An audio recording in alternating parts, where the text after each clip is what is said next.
earlier in 2018 and 19, if I had to train a AI model, let's say using generative adversarial network, I had to need at least 1,000 to 5,000 images of film, need a good GPU, and then we'll get a model. And it requires specialized knowledge. Now, I just I can train a model using 5 images, and it will cost me less than a Starbucks coffee, like few dollars. Hey everyone, thanks for listening to another episode of Buildings 2.0. Today, I'm speaking with Mayur Mistry, co-founder at 3D Guru. Mayur, thanks for chatting with me today. I'm super excited to be on the show. Before diving in, talk to us. How did you get into buildings in the first place? Bring us back. So a fun fact about my getting into this civil engineering and construction journeys, my father, my brother, and my mother all are civil engineers. So when I was choosing my bachelor's, it was very natural to select that field for my bachelor's. And then I worked as a structural engineer. And during my bachelor journey, I got super passionate about sustainability. And we also built and designed a house inside our campus, which is fully solar powered. So a lot of interest growing up led to my journey into construction. I'm curious, to go from civil engineering to where you are today, you made a leap, kind of combining, the traditional practice with AI and entrepreneurship. Not a lot of folks make that leap. So what kind of prompted you to that? It sounds a bit filmy when I share this part. So I was working as a structural engineer at Bureau Hapol for a year, and then I read this book called The Alchemist by Paulo Coelho, and it inspired me so much. So I had interest in design during my college, but in my college we didn't have any architecture department. So, and in India you can't go do masters in architecture if you have bachelor's in civil engineering background. So after that book, I applied to one college, got in at University of Illinois. It was a 3-year masters in architecture program, and COVID happened. 2 years in, I realized I love architecture, I love design, but I'm not super naturally great at it. But am really good at automation, engineering, coding. So my ikigai moment was I'll do tools development for architects. So 1 year I did like a lot of self-taught AI courses, made the best out of pandemic, then worked at Perkins and Will as a software developer for architects, and we were building like tools right from 1 to 3 months, from immersive visualization to blockchain, you name it. So it was a digital innovation studio. And after getting so much experience building so many products at the company, then I made the leap that, okay, there's a generation defining companies right being built as with the ChatGPT launch. So I moved to Silicon Valley and started 3D Guru. There was a lot there, but take us back to either the moment or the series of moments where you realize, whether in school or outside, where it's like building the tooling was your passion. Was there a particular project that stood out to you as like, yeah, this is it? My interest in computational design grew when I was the first tool I made was shear wall design at Bureau Hapol, and it was mixing Excel with VBA, so very basic coding. And then when I went to grad school, I was like, no, I'm gonna go all in on Revit, all in on Grasshopper. So it was even though it took more time, but I was super curious about learning things. So like that was natural. So one major pivot from becoming from computational designer to software developer was when I attended TT Core Studios hackathon, where we built like a integrated AI in Grasshopper. And that's where when I saw my peers who were software developers and how they started thinking about applying software engineering principles into product building. And second major thing was I attended a workshop in 2019 by Digital Futures where we're just using AI to create different stylistic renders. And that was my aha moment. This is gonna change the way we produce renders or we create renders, and I have to go all in. So that excitement and curiosity led to everything. It's not lost on me. You talked about just making the leap and moving to Silicon Valley. What was that experience like? Why'd you do it, and what'd you get out of it? So one thing I have in practice, I invest a lot in going to conference, self-development courses.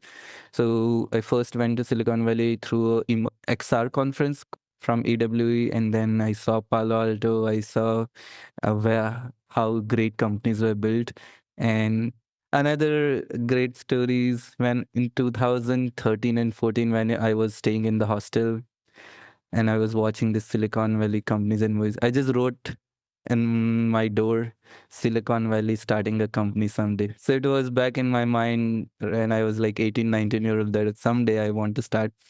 And with the ChatGPT launch, Silicon Valley, like a lot of people moved out, and I was in OpenAI office and Sam Altman was there and they were sharing us like DALI text to image API, and then they launched ChatGPT, and I for few weeks I was like using it 10 hours a day because I was gaining so much deep knowledge, and I was like, this is a great time to build things. And I saw in Silicon Valley where there were like 5 events per week to 200 events per week. So because I was early and people wanted to build the ecosystem right back, I was fortunate to meet people like Naval Ravikant, like all those role models I had. And then till March and Feb, I made the best out of Silicon Valley events, learned a lot, and then went back to like product building mode. So for an AEC firm that they are aware that, AI is a thing, design technology is a thing, paint the picture, paint like the landscape as to like what your vision is, what do you see, and like what are some of the areas within kind of traditional AEC practice you imagine is going to be just different, right? You mentioned things like rendering and whatnot. What's 5, 10 years down the line look like?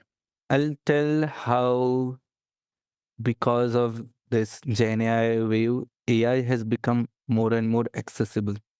Earlier in 2018 and 19, if I had to train a AI model, let's say using generative adversarial network, I had to need at least 1,000 to 5,000 images of firm, need a good GPU, and then we'll get a model.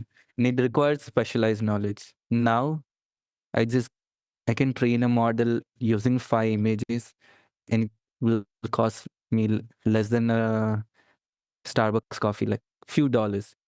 So the same firm can have their own AI model based on their past projects, based on their style in few dollars, and that level of accessibility is next level. Even the object detection model that, let's say, doing crack detection of construction safety, helmet detection, it's super easy to train. So having those kind of what are the problems, what is the right AI model, and there are no code or low code ways to adopt is a great strategy right now. And what I like to make the best out of AI in 5 years, it's really, really important to have a good data strategy. We have unstructured and structured data. So how do we aggregate it to make it usable for a LLM or a multimodal, because they can understand text and image format. So how can you convert important data inside a 3D model or inside a construction drawing, which LLM can consume and make a business intelligence out of it? So investing now in data strategy, when the right time comes, you'll be like far ahead from rest of the firms. And right now there's also a new wave of AI agents coming. So to give an example, now you can orchestrate or define a workflow in natural language. Oh, if I have to find a new real estate client, first I go to this website, find in the real estate directory, then get the contact. So you have like 5 to 10 steps which you do on Google, or you can now just say those 5 10 steps and have a AI agent do the same, and it's like your assistant available to you all the time. Dive deeper into that because that's something that's been on my mind quite a bit. Like, help me distinguish between the large language models and the interfaces that ChatGPT has made possible to make it more accessible. But now we're moving into a world of AI agents. Practically speaking, are we talking about just giving ChatGPT a series of prompts, or is it a little bit more intricate of combining a variety of different tool sets? If I'm a say a AEC firm practice leader and I want to explore AI agents and maybe string together a series of, I don't know, steps to do rendering or something, how do I do that on a technical level? Great question. So basic LLM will take in text and output text. Let's say I want to book a calendar appointment. First, I need to know available time slots. And after that time slot, I can write a Python function or any language function that, okay, I found this available slot, book a calendar, and if I run that function, it will book a So if you connect LLM to any external tools and have a like loop where, okay, check if Jose is available Wednesday. So then first what you do is give a series of tools that are accessible to LLM, and then LLM picks the right tool. Okay, it's a calendar related query. So maybe a simple way would be Alexa or Siri, which has access to like music and other thing.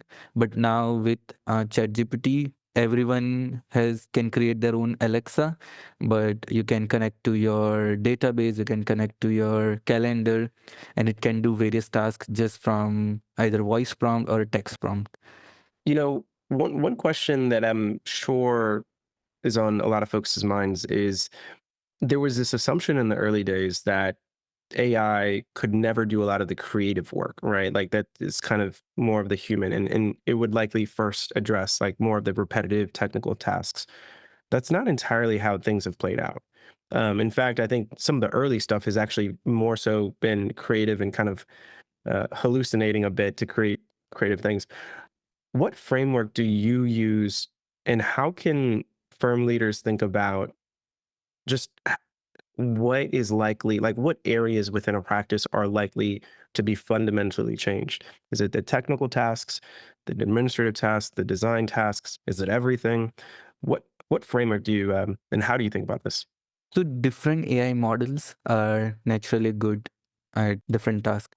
So with LLM, those are it generally takes bunch of words and it predicts the next word.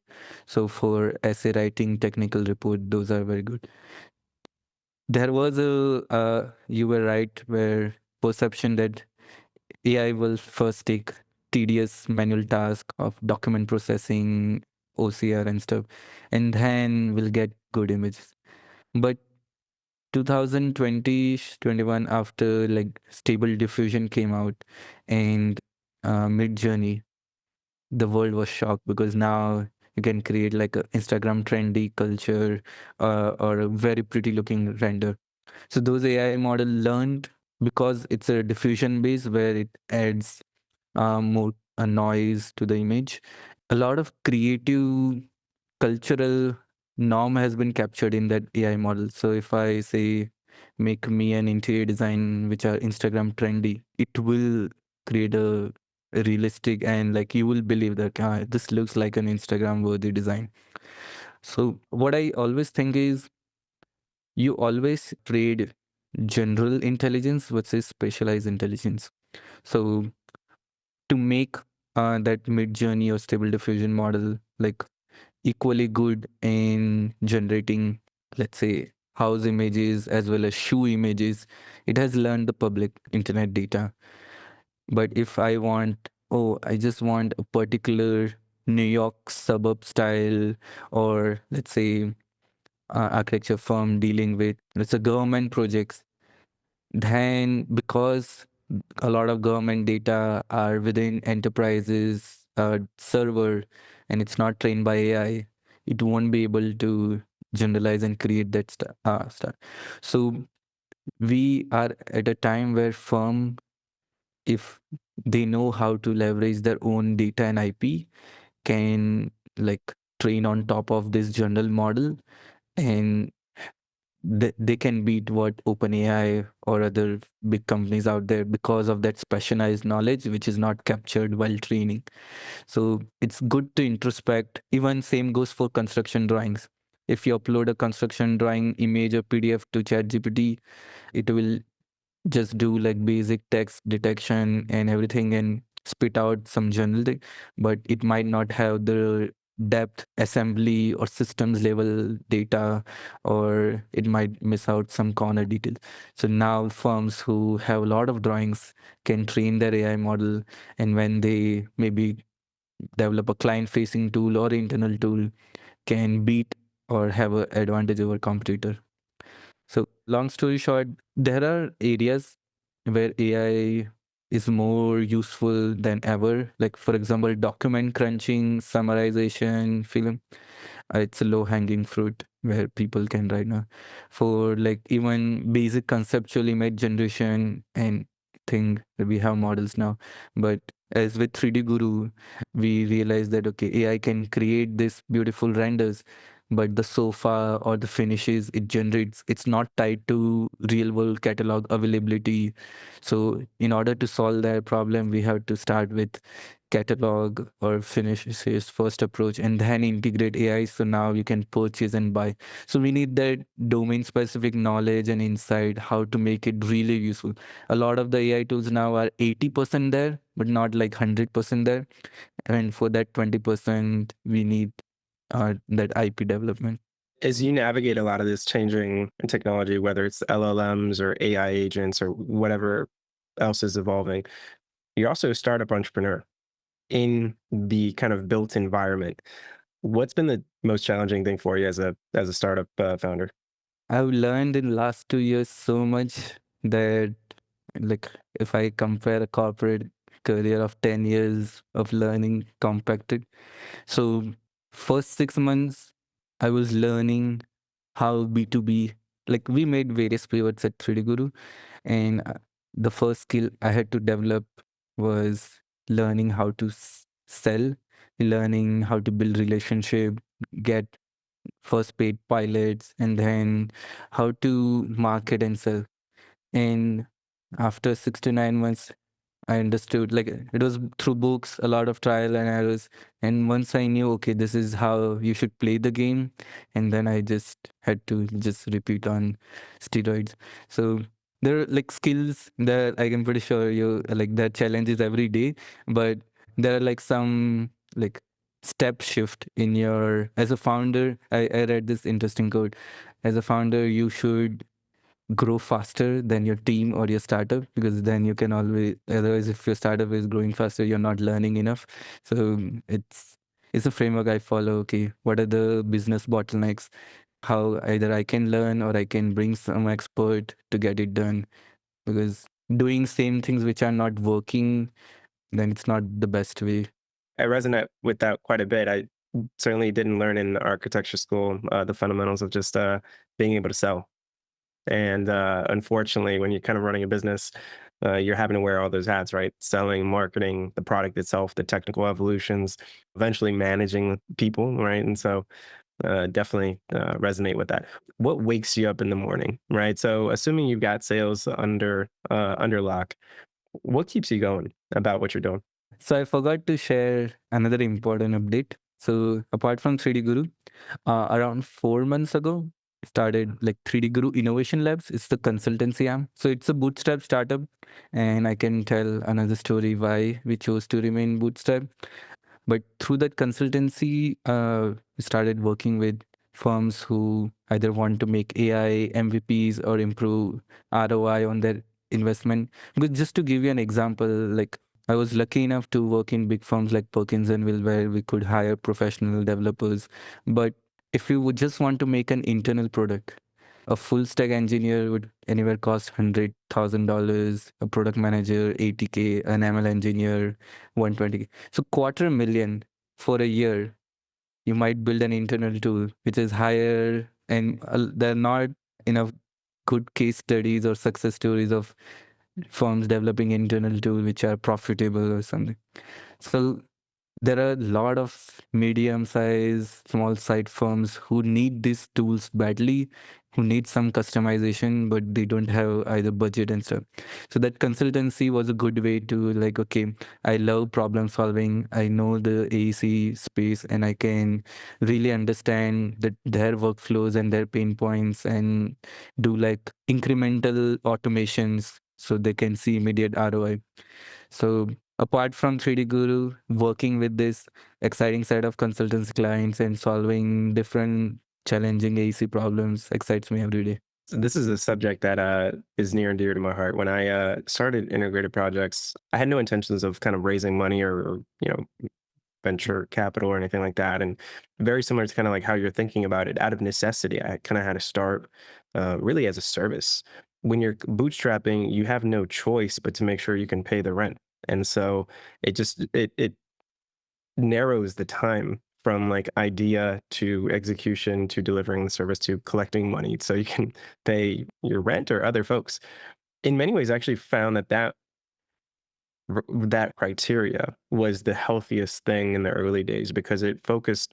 There's certainly no lack of big picture vision and where the industry is going, but having that kind of requirement, right, to make sure you can pay the bills, grounded you in a way that I think you lose a little bit, right, when you go out to just, if you happen to convince somebody to give you a little bit of money to, spend a year or two to figure it out. I resonate with that quite a bit. I mean, but it's difficult, right? And there's certainly different schools of thought about just raising a ton of money and going out to do it. What would you say to an entrepreneur who's maybe coming from the industry, maybe they've got an idea, they're looking to go out on their own, they're a little worried. Any lessons from bootstrapping that you might be able to share? I think that is also deciding, are you doing like B2C play or B2B play, because both has different recipe. B2C with Bootstrap is super difficult compared to B2B.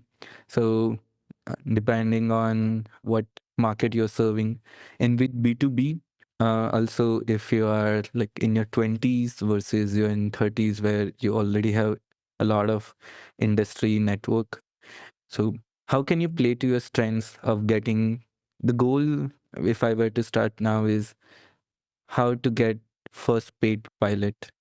That that would be, because there are a lot of pilots, people who say, oh, if they're building tools for us, it would be good. And if there is no payment, that's not a indicator of strong need or like strong desire for that problem. And once you do 1 to 3 pilots, then okay, that money you can use the cash flow to either outsource or build, like grow faster. So I would have done paid pilots sooner, and because and I pivoted from like B2C to B2B, but it also all those lessons looking back shaped my philosophy. So I think everyone has their own fight and battle, but as I said, if you're fighting B2C with a bootstrap, it's relatively higher struggle with B2B. So yeah. A few rapid fire questions, I think, on the technical side. Which LLMs are you mostly looking at today? For my practice, consultancy or startup, like it depends, but either Claude, OpenAI, or Llama. Those are the 3 LLMs. What are ways that you think about Claude versus Llama? Like why one versus the other? If it's like coding task, Claude is amazing, better than OpenAI. If the firm I'm working with has concerns about not that, even if there is a slight possibility of data leakage of using OpenAI API, and there are times where people built an application on top of OpenAI using model launched in 2023, and suddenly in 2024 they depreciated that model, and in the newer model it's not performing well. So, and in that scenario, if using Llama on your own infrastructure with the open source, where you have full control about like life cycle, and you can save a lot of money also if there is heavy usage, then it makes sense to go for Llama. And for in general other task for I use, but I always, for all my exercises, I do benchmarking and data set creation, so I have an objective view. You're a bit of a globetrotter from San Francisco to New York to Bangalore. What city do you find is most exciting in terms of a tech hub right now? Is it still kind of the OG San Francisco? Are you finding some excitement in Bangalore and other cities? After San Francisco and before I settled to Bangalore, I became a digital nomad. So I was in like South America, and my checklist was okay, go to the big hubs, Medellin, Bali, Chiang Mai in Thailand. And one thing I realized is each city has its own like advantage. Like for example, if I were to start a creative startup or finance, it's relatively better to start in New York or Miami versus San Francisco. We can always start. Or if I am like the best indie developer agency mindset people I found in Bali.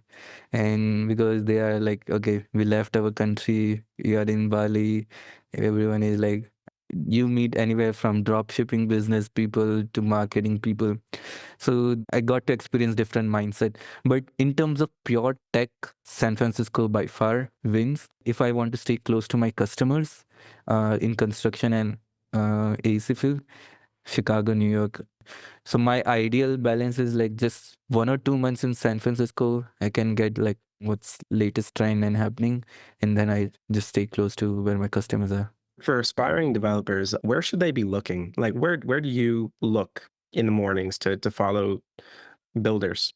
I've set systems in place earlier, like so I used to follow you are the average of 7 people around you, but now I think with post-COVID, you are the average of 7 thoughts or 7 content you consume. So I have podcasts, bunch of ranging from even I've listened to so many like in how people exit, how do you think about exit in first place, how to scale up a agency or service. So listen to a bunch of those stories. Twitter and newsletter. Those are my three high quality content filter. And LinkedIn occasionally, but LinkedIn is more AEC, but not technique. Is there maybe a few individuals that you find are just extremely inspiring that up and coming developers should be kind of paying attention to?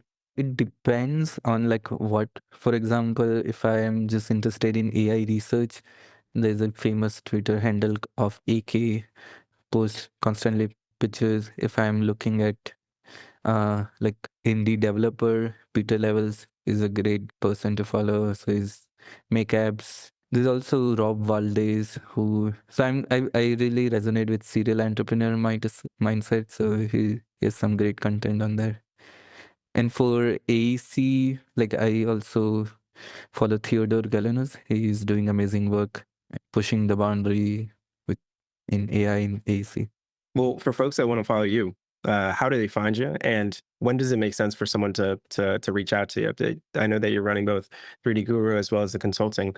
So for folks either interested in adopting technology in their firms, either by discovering the right product solution for the use case or want to build a custom one, I'm happy to work and make it useful. And for big interior design firms or big e-commerce marketplace who wants to integrate the catalog in interior design, happy to chat how 3D Guru, which of the products is suitable for your needs. I'm accessible on LinkedIn, Instagram. This has been super fun. This has been super fun. I can't wait for part two, and I'm just excited about your journey.